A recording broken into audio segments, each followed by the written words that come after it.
আজকে রাষ্ট্র আক্রান্ত এবং এই রাষ্ট্রের উপর হামলা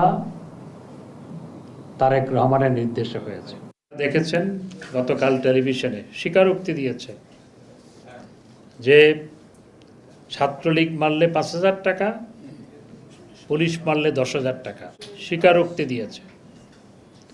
আপনারা সামাজিক যোগাযোগ মাধ্যমে দেখেছেন যে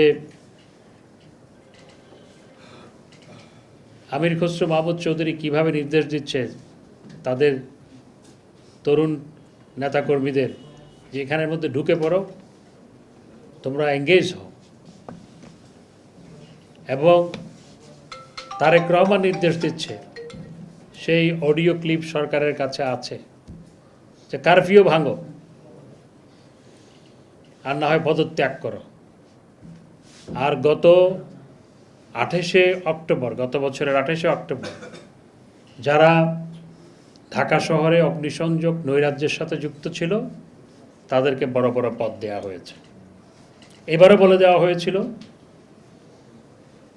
যে যারা এই ধরনের কাজ করবে, অগ্নিসংযোগ করবে, মানুষ মারবে, পুলিশ মারবে, ধ্বংসযজ্ঞ চালাবে, তাদেরকে বড় বড় পদ দেওয়া হবে।